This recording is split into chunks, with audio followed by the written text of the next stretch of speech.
Hey, what's up, everyone? It's Paul here with Close Simple. Thanks so much for checking out our monthly webinar. This webinar is specific to underwriters, and we just love taking this time to talk about what we see happening relevant in the industry. And we really try to give you some tidbits here and there, some good information to be able to go out and have conversations with your customers. We like to remind everyone, at Close Simple, we really exist to help elevate the customer experience when it comes to closing on a transaction. And that's really helping title companies communicate better, utilize our portal, eliminate fraud in the process. And we do that for title companies all across the country. So if you're interested in finding out more about Close Simple, how it might be able to help your customers, you can reach out to me anytime, paul@closesimple.com. You can also email my co-founder, Bill at closesimple.com. So normally this webinar is me and Bill, but today I'm really excited because we have a special guest. Jeff Bray is joining us today to help us understand as an industry how we need to be thinking about all the new changes happening with the NAR settlement and everything happening that way. Jeff, we've sort of started calling this a webinar, right? So webinar. I see what you did there. I see what you did there. Yeah. Nice. So just let's take a minute and why don't you let everybody know just a little bit of your background? There's a reason you're here. How did you get to this place where you're sitting across the screen from me having this conversation about what's happening in the world of real estate? Well, first off, thanks for having me. I love you guys over at Close Simple. Such a fantastic product. I've been the beneficiary of many times throughout my career in the title process and the communication it provides. So thank you first and foremost. But thanks for having me. I am not the proverbial expert of all experts on this topic, but I do own a residential and commercial real estate brokerage here in the Twin Cities of Minneapolis, St. Paul. Engel and Volkers, Minneapolis is the name of our firm. If you are outside of Minnesota, you may have seen an Engel and Volkers somewhere. We're an international franchise, so we're not limited just to here. We have 4 offices in the Twin Cities, an office in Rochester. And with all of the, as the managing broker and co-owner of this company, all of the events that have unfolded over the last really probably 12 months has been something I have been really trying to stay on top of. And I appreciate this opportunity to educate anyone that I can, because although we're talking to a bunch of underwriters today that have a very, very significant part in the closing process in helping residents, helping commercial owners, investors execute on their transactions, if you own a home or you're thinking about owning a home, this is a monumental change in the residential real estate industry nationwide. And it is something that every consumer who has a real estate interest or anyone that works in the profession has to really know about. So I appreciate the opportunity to just shed a little light on it. Yeah, and Jeff, we've been friends for a while, but it's been fun to kind of watch you over the years go from you're getting going in the real estate world. You're running a team. Now you're a broker owner. We were getting together, for our monthly cocktail or two, maybe a few weeks back. And you said, man, I've just been working through all these changes, getting my 75 advisors ready to put this into, practice.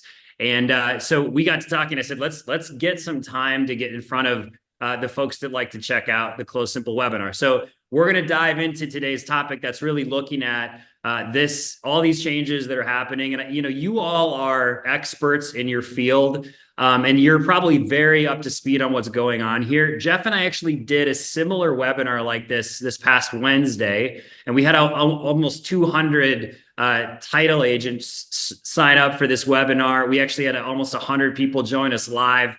Like, the vast majority of them, Jeff, stayed with us for like 50 minutes as we did Q&A at the end. So we actually have that webinar available to you at closesimple.com/webinars. If you want to go through, like, we really specifically went through point by point what's happening with regards to this, what are the changes in the real estate, and then some of our predictions about what is this impact going to be on the title industry. And again, we're not attorneys, we're not, regulators, we're just a couple of guys that like talking about things like this, staying up on what's going on in the industry. So if you have a second, check that webinar out. We went through things point by point. Today, we're going to be a little bit more conversational. we're going to, queue up some of the issues and hopefully give you some talking points that you can have for your, interactions with title agents. And again, like Jeff said, this is just really important information for all of us to know. So let's get into it, Jeff. So, how do we get here? I think you've been monitoring this really for almost 2 years, I think, but, catch us up on, talk about the last 6 months really, because that's been when a lot of the action's been happening.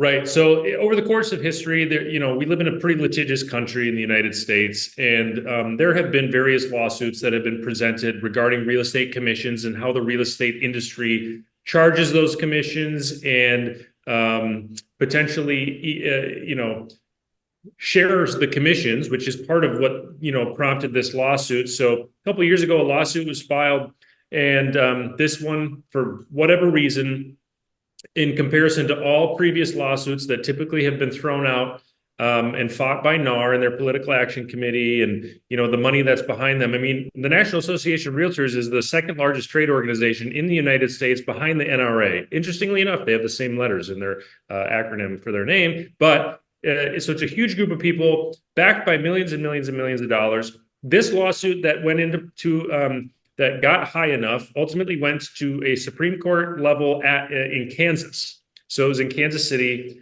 And what they ultimately decided came down to two things. It was a violation, what they felt was the Sherman Antitrust Act, which kind of focuses on collusion. It focuses on, insider information to take advantage of consumers. I am not an attorney. I can't speak eloquently on, what happened in the courtroom, but ultimately kind of what it came down to was that the plaintiffs were awarded the win and billions of dollars on the initial kind of consequence, if you will. It didn't end up being billions of dollars. And there's been lots of settlements between the National Association of Realtors and various real estate companies, mainly the large franchises who've been a part of this.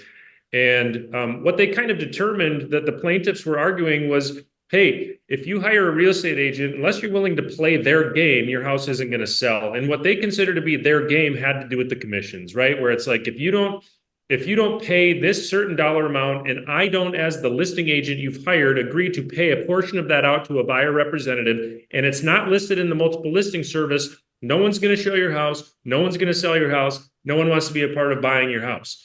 Again, I'm not an attorney. I am biased towards the real estate industry because I have a very strong passion for it. And I personally don't think that was actually what was happening. And I have very good reason for it. I won't get into it. But that is ultimately what was decided at this major trial by a grand jury in November of last year. Fast forward now, NAR wanted to get out in front of, trying to look nice, right? I joked in the other webinar that it was kind of like, you are a kid, you steal 12 cookies from mom's cookie jar and she catches you. And instead of saying something like, I'm sorry, it'll never happen again, I just go and clean the whole house for mom so that maybe she doesn't punish me as bad. And so the National Association of Realtors kind of went in and said, we're going to put these rules into place proactively before the settlement actually happens, because this is not all done yet. And all of these changes, and there's really like 3 or 4 main ones that are worth talking about, and they're big. It's for the whole country. It changes the whole way commissions happen in real estate transactions. And that all went into place as of August 17th. So we're not even a week in. That was last Saturday. Some states went a little bit earlier. Some states went just a couple days earlier. But as of August 17th, if you are a member of the National Association of Realtors, which means you are a realtor, these rules all changed, and the way business is done this week compared to last week and all of the decades before it is all different. Crazy. And we're going to get into like just some thoughts perhaps on what might come next. Obviously today we know exactly what's being put into place. It's getting handled, downstream, I think a little differently across the country, but we know what those are, but we also can kind of start to foresee what else is coming. So let's talk about the changes and how real estate's being practiced differently, like you said, today versus last Friday. And, like you said, some of the states have gone earlier, but what are the primary changes and what's changed about how you practice real estate? So I'm going to talk about what I consider to be the 3 biggest ones. 2 of them are kind of around commissions and one of them is around contracts. Okay, so the big 2 changes in the commission field, what happened was all commission payouts to a potential buyer representative, a buyer's realtor, those were previously listed in the multiple listing service. So, Paul, if you were to hire me and I was going to sign a contract to be your buyer's real estate agent, I would charge you, making up a number, I'll charge you 5% of the sales price of that house to help you buy this house. Then I would go look at houses on the MLS and we would go look at properties. And before we even went and saw the property, the multiple listing service would say on the listing page if there was a buyer broker compensation being paid by the listing broker. So the listing broker, they have their own contract. They go out and they sign a 10% contract with the seller. If I sell your house, I'm going to collect 10%. On the multiple listing service, I'm going to take 5 of that 10 and I'm going to pay it to the buyer's agent. As of August 17th, or in some states before, all commissions were removed. Well, why is that a big deal? Because the commission that was on the multiple listing service was the only contractual item on the multiple listing service. So the real estate agents never really had to have a conversation with their clients about how they were getting paid. And that was a big part of this lawsuit and what has changed. So now I hire you, I'm charging you 5% to be your buyer's agent. We go look at this house, you fall in love with it. I have no idea if the buyer or if the seller or the listing broker is offering to pay a compensation on your behalf to pay me. We don't know. So a lot of states have moved that now into the actual purchase agreement. So I am now helping you write an offer and I say, here's the line of the offer that says what I should get paid from the seller. I'm going to put in X. And it's a part of the negotiation now of the home sale where it never really was before. So you are now going into properties having no clue if there's a buyer broker compensation, and you are dealing with it now in the terms of the actual purchase agreement and the contract. So that's one big change. The second biggest change as far as the compensation goes is if on that same situation, I am asking, I am putting in my contract with you a 5% commission. If the seller has agreed to pay out a 6% buyer commission, I can't collect more money than what is in my buyer rep contract. I am not allowed to anymore. And that is quite unique. If you'd see in a buyer's market, which we're not really in right now, but in a buyer's market, sellers would do creative things like say, hey, buy this house, we'll pay out a $5,000 bonus to the buyer's agent, or buy this house, we're paying out more commission than what is traditionally seen in a lot of different listings.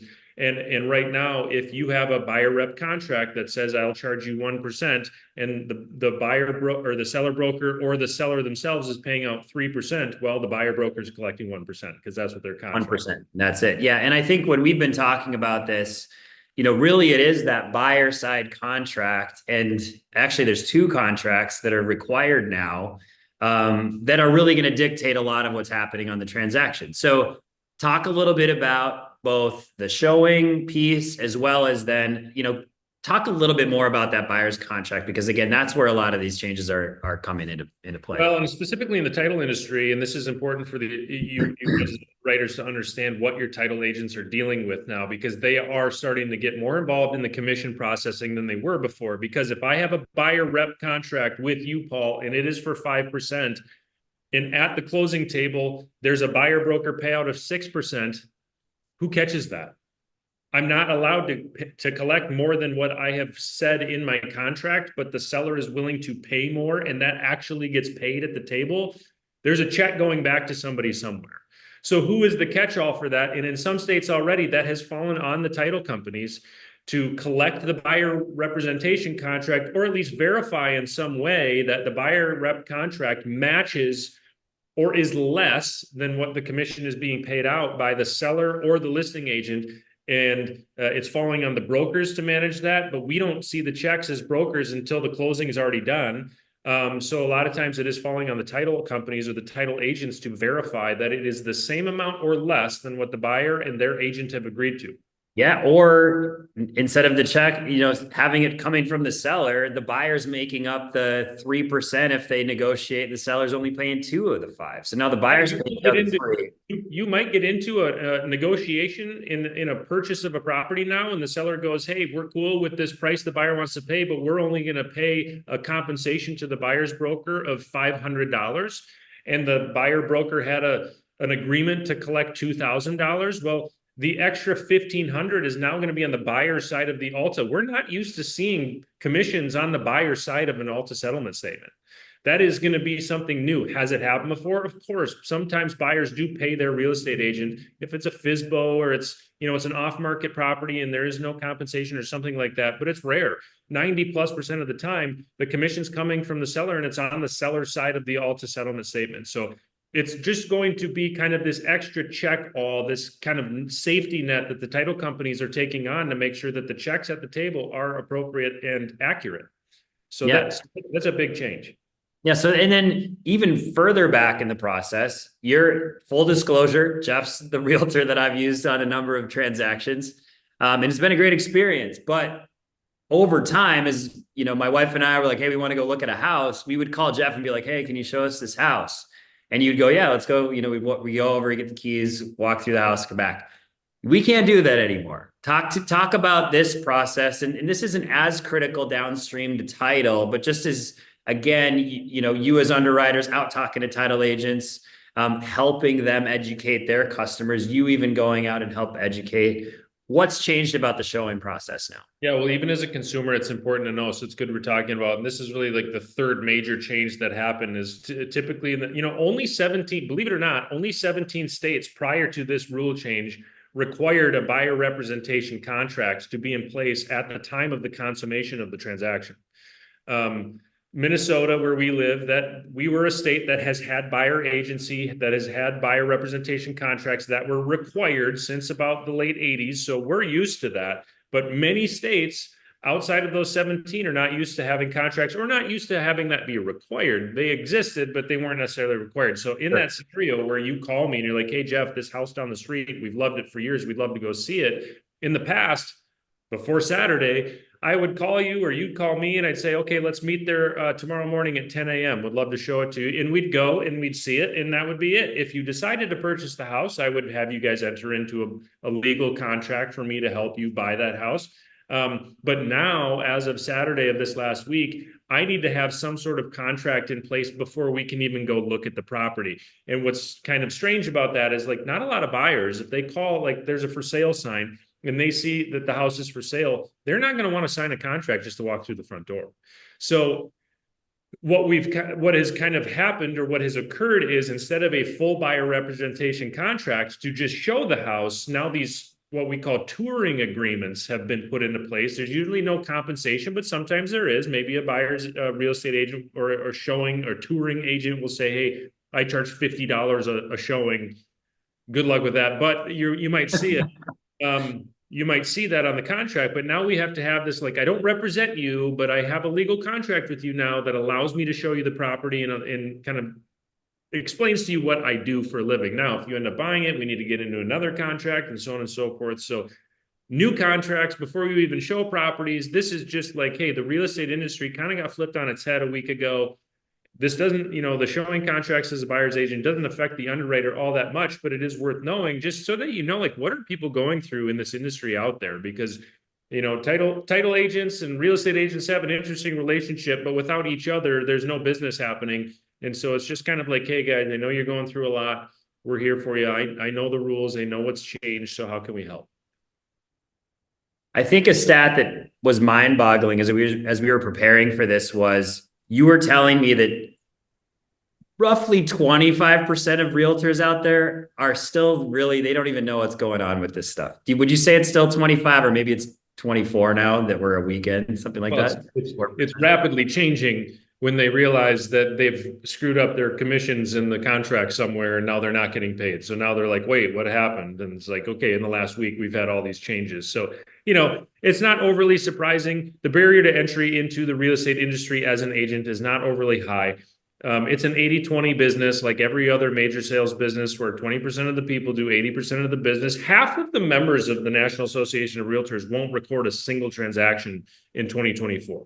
So you got 50% of them that don't do anything. And then out of that 50%, you got another half that don't even know what's going on. So it's not overly surprising, but it is a little concerning, that there's that many people who haven't even heard that this is happening. And so this is a time where like the underwriters and the title companies, you're going to focus on your best clients right now. They're the ones doing all the business. You're just being there for them. seeing if there's a process we can implement on our side as the title business to like make sure your commission checks are right, make sure that you get paid at the closing and that we're not collecting too much and then having to pay it out afterwards, or you're collecting too little, whatever it is. There's an opportunity here to show up for them. Yeah, for sure. So we're going to talk just a little bit later about some of our predictions about like what could the impacts of this be. But I want to get into just a few takeaways for the underwriters as you're out talking with your title company or real estate attorney, your customers about this. And I think, I'm going to go like reverse order, I think, from what we did on Wednesday, Jeff, because we're talking about it right now. There is a huge opportunity for title companies to educate their customers. Now, we know that value add type things like trainings and stuff like that is a great way to get real estate agents into your four walls as a title company to be hearing from you and you to be seen as a thought leader. But this is probably like an unprecedented change in terms of getting people into your office, say, hey, this is the type of stuff you need to be thinking about. So first big takeaway is recommending to and/or providing services to your customers to be able to provide that training. So, and Jeff, maybe just, I don't know, we don't need to expound too much on that. It's a pretty straightforward point, but any thoughts that you want to add to that? Well, like you said, I just think it's a really important time just to make sure that we as a title industry are focusing on how to make the process easier for the title agents, the real estate agents. That communication has to be the communication just has to be really, really solid, because I joked the other day with you, the best real estate agents in the business do this to provide an amazing service to their clients. And the commissions that they earn are the side effect of doing that. The commissions that they earn are a very close second to why they do what they do, right? And, the moment that those commissions and the way that they're processed, the accuracy or lack thereof with a specific title agency, a title company, that is going to affect that relationship somehow if the title agencies aren't familiar with what's going on and they don't get up to speed with how can we make this easier for them. I like it. So it's a nice build. So we want to help our customers, the title agent, educate their customer. And we want to just make sure that our customers are educated so that they can continue to provide a high level of service. I love it. And that's something that our underwriters who check out our webinar are always looking for, and how do we continue to help make those folks better. The second thing I want to talk about is, you mentioned it, but things are going to change in terms of how people see homes. And when we talked about it on Wednesday, you just said, folks might just start going to open houses more. I don't want to go through the hassle of signing an agreement and all that. I want to go into that home. So I think one of the great points you had for our customer, title agent, is make sure you're spending time with your best listing agents. Across the country, if you're in a split closing state like Minnesota or Michigan or Virginia, St. Louis, I know they do some, like, you're not making a lot of money on that listing side, but those are the folks that are going to be like bringing more to you, and you might see more of that dual representation. Other states, buyer assigned, but who are your best listing agents in your network? Those are some folks you want to be making sure you're spending an awful lot of time with right now. Well, we've seen this happen, even before this change, where like you would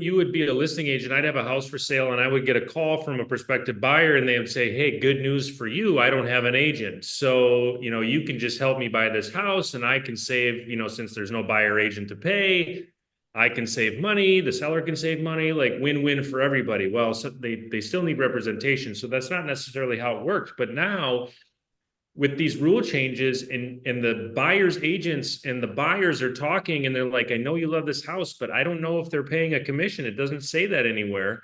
And even though the listing agent is telling me that the seller is going to pay X amount of dollars, until it's in the purchase agreement or there's a contract from broker to broker, there's no guarantee of that payout. The buyers might, they might evolve to a point where they're saying, why would I sign a contract to pay a buyer's agent 5%?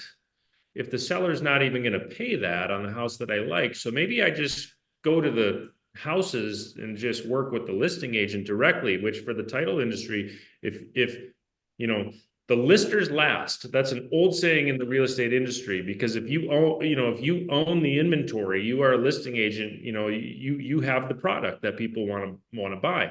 And so in the title business, yeah, we have been preferential towards the buyer side, because that's the title policies, the insurance policies. That is where a bulk of the revenue comes from. But these listing agents might be bringing more buyers now, because they're doing both sides of that transaction. We'll see how that pans out, but there's an evolution, I think, that certainly is on the table. And we haven't even gotten into how the lack of commissions on the MLS might affect how valuable the MLS is moving forward. Yeah, which we're going to get to in just a second. So last thing, it's really straightforward. We've hinted at it a few times. We know in the title industry, whatever gets dispersed at the end of this transaction is on us. And right now, obviously, the brokers are going to be involved with making sure commissions are correct and all that kind of thing. But depending on how you fund and that sort of thing, it might be that verification might be happening later on in the process. So it is going to be really important for us to think about our businesses in terms of, are we going to request that buyer, make sure we're getting that buyer's contract, make sure that the commissions, we understand what seller's paying, what buyer's potentially paying, and to begin to build processes into what we're doing that are going to align with this new reality. So it's a pretty straightforward one. I don't know if we need to elaborate too much further. Obviously, this is going to be the biggest part of it for title companies, is just going, oh, we got to double check in a totally different way now. What are we paying out to realtors, right? Yeah, is the commission on the right side of the ALTA? Is the seller paying commission to the seller and the buyer? Is the seller paying commission just to the listing brokerage, and then the listing brokerage is offering to pay that commission to the buyer broker? So it's just going to be different every transaction. So, I tell the advisors at my company, and I sell it to the title agents that we work with, you're going to get a very clear, kind of summary worksheet on the front of every file we send that explains where the commissions go. And, the real estate agents are incentivized for that to be correct up front. And so, maybe this gets cleaned up a little bit on the back end, because it's a little bit more complicated now than it was. Yeah. Okay, so those are our main points for you there. Make sure that you're providing a ton of education to your customers so that they can then turn around and educate theirs. Let's make sure that we're really going after those listing agents, and then are your best listers last, like you said, Jeff, and that's going to really, we're going to see where that goes. And then obviously make sure you're building out those processes to ensure that you're verifying the commissions. And I've actually heard people starting to move away from even the term commission and start talking about compensation. So we'll see if we end up sort of revamping our vocabulary a little bit here too. Okay, we're gonna wrap pretty quick here. We definitely like to keep our webinars, 20, 30 minutes. But Jeff, just some talking points for, the water cooler, or, as people are out having conversations, because, again, we're not fortune tellers, but we can start to have some conversations about, okay, what else is coming as a part of this? And I'll just hit a couple of these, and you can kind of see if you want to elaborate on any of these. Again, we don't know exactly what's going to happen, but these are some of the topics that Jeff and I will give you to kind of have some of those conversations. So again, we talked about it, a fourth of the realtors out there still don't even know what's going on with this. So that's a little terrifying. And, we know how the industry feels about you guys, Jeff. So, I guess maybe everybody loves us. There's not too many surprises there on that one. This is self-imposed regulations.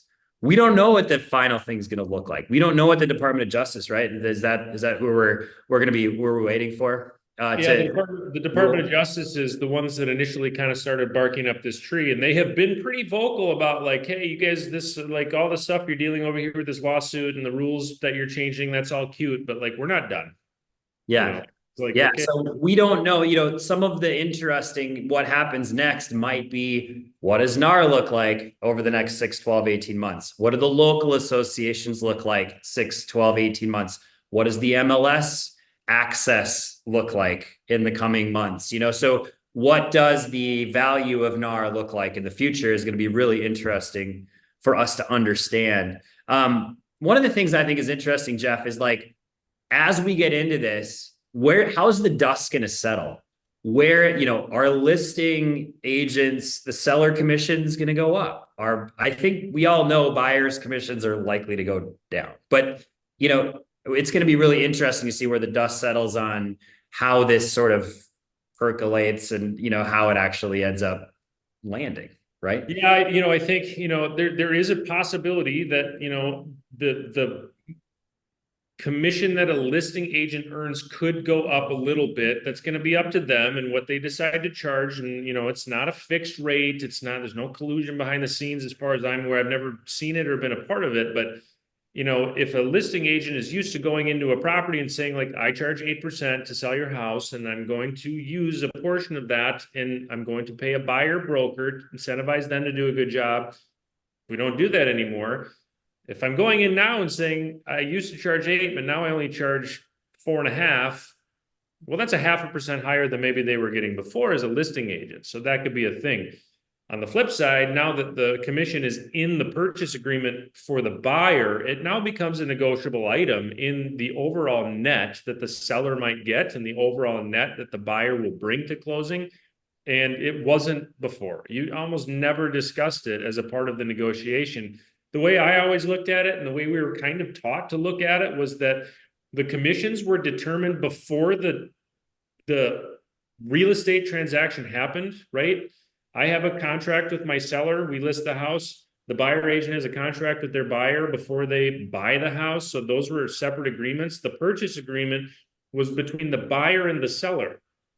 There wasn't a real estate commission involved in there because it was like buyer wants to buy this, seller wants to sell this. Well, now it's like seller wants to sell this, buyer wants to buy this, but only if my real estate agent now can get paid this. And it's like this kind of third party that's been inserted into the contract where it never really was before. And I think you could see that coming. We already are seeing those buy-side commissions come down.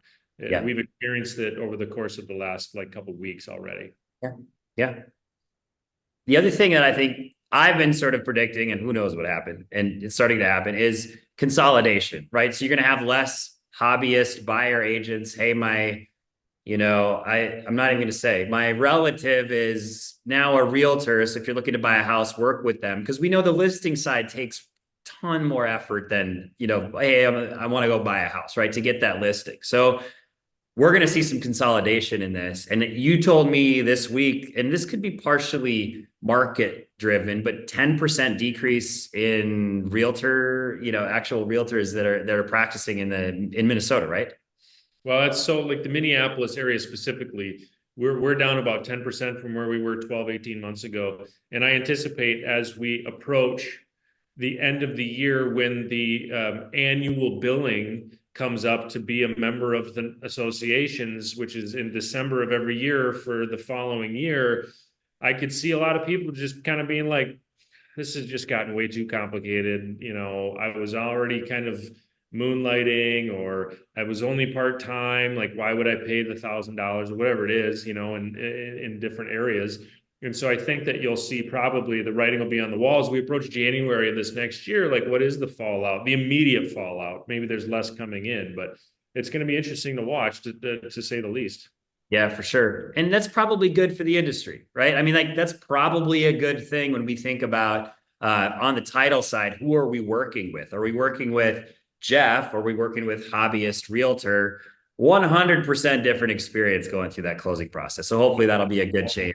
I am all for it. It's way too saturated. In fact, in the state of Minnesota, when the state patrol pulls you over, they ask you for your driver's license and your real estate license. Hey, just had to throw a dad joke in there. Realtor dad joke. I like it. All right. Well, we're gonna wrap here. Thanks everyone for checking this out. Jeff, thank you so much for jumping on with us today. It's been highly educational. Really appreciate your time, both today as well as earlier. Like I said, we did a similar type webinar, really kind of like hammering out the points, something you may want to share with your title agents. You can find that at closesimple.com/webinars, along with a number of other webinars on interesting topics with interesting folks from throughout the industry, as well as webinars with, of course, my co-founder Bill and I talking about what's going on at Close Simple as well. So make sure you check those out. I hope you all have a great rest of your day. We hope you have, a lot of just good fortune navigating or helping your customers navigate all these changes that are happening And again, we appreciate you joining today. If you have any questions, want to get a hold of us, again, you can email me, Paul@closesimple.com, or my co-founder, Bill at closesimple.com. Thanks so much. Have an awesome day.